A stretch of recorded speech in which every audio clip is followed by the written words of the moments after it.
Now that's a conversion. Thanks so much for sharing your garden with us. Right now we're going to be talking about Texas superstars with Brent Pemberton. He's one of the plant gurus with the Texas A&M AgriLife Research Center in East Texas, up in the northeast part of the state. It's great to have you with us today. Oh, thank you. It's good to be here. This Texas Superstar program is really, I think, a boon to Texas gardeners. You really provide key information about some really super new plants for the state. Let's dive in and start talking about some of these exciting new plants. Now, everybody loves growing citrus. You have a citrus on the list this year. Tell me a little bit about it. We do. We have one called Arctic Frost. Last year we promoted another variety of Satsuma called Orange Frost. And this year with Arctic Frost, we have something that's even more cold hardy than Orange Frost. And so we're pretty excited about that because we really think that that's going to push the boundary of where you can grow this citrus, in your backyard gardens further north in the state. Right. Well, for years and years, kind of a rule of thumb for people on citrus was 20 degrees. If it gets below, if it's going to get below 20 degrees, you could lose your plant. How cold hardy is the new Satsuma you're talking about here? We've seen Arctic Frost go through weather that goes down to about 12 degrees. Okay. So it's going to push it even further. That's pretty remarkable. We haven't had a 12-degree night in Austin for a while. Some pockets maybe, but it sounds like a promising plant for Austin.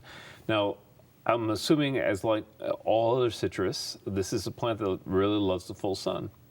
It does, and one of the things that's interesting about both Arctic and Orange Frost is that these are actually crosses with mandarin oranges and also with one called Changsha.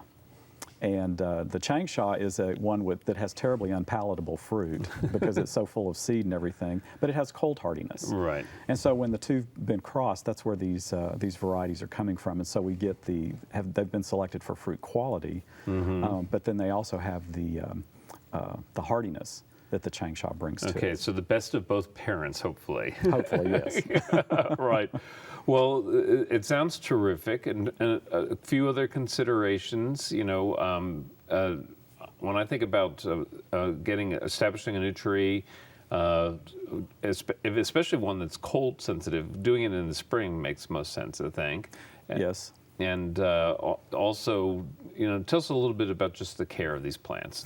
Well, one of the best things you can do is, as you say, establish them in the spring and give them a full growing season before they have to go through those cold temperatures. And it's a good thing to plant them on the south side of a structure or the south side of a hedge or something. Anything that would break the north wind is going to be better. They do need good drainage, so you don't want to plant them somewhere where they've got wet feet. And also, if you're on the northern edge of where these things are hardy, it's a really good idea to use some frost cloth or something to kind of wrap them up and protect them through that first winter or two if you've got some real severe cold snaps, and that'll help you get it established. Okay. Just don't take it for granted. Right. Okay. Right. Don't just throw them to the dogs right at the first. Okay. Well, everybody loves colorful plants for bedding.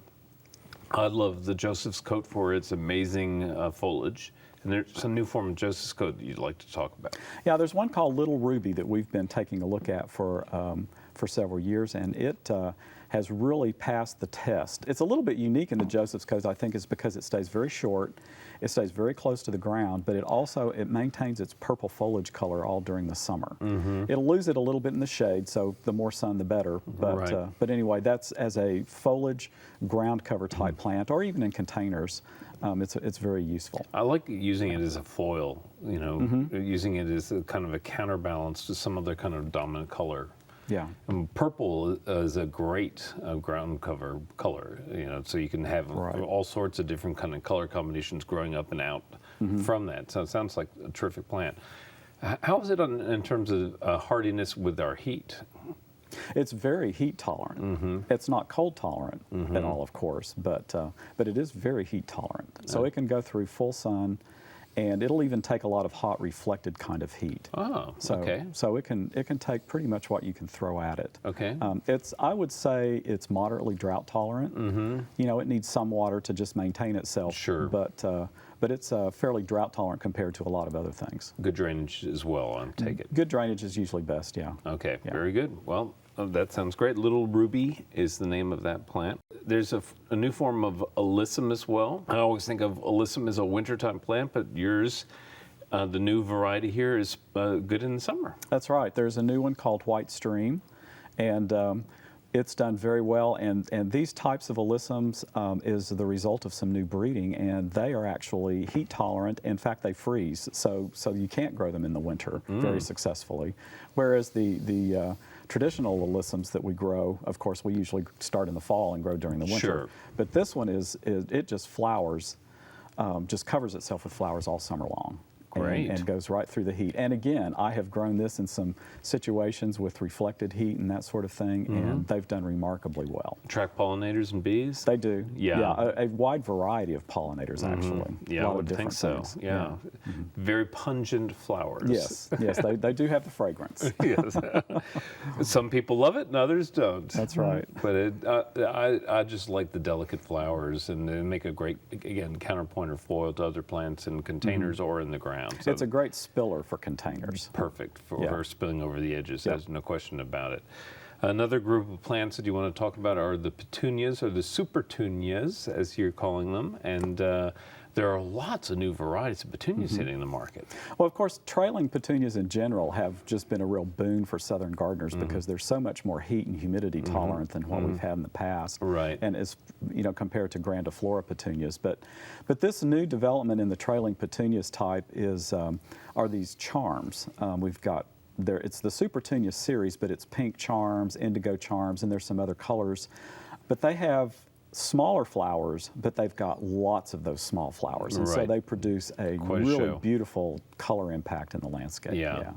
And again, just a super plant. It's amazing how much hardier they seem than the old petunias, the big grandiflora, I guess you call them. Right. But amazing producers of any warm season color. And these just kind of hug the ground, and the smaller flowers really have a little bit more weather tolerance than the big flowers too, so that's nice. Well, exciting news for those of us who love Gerber daisies, I understand. Yes.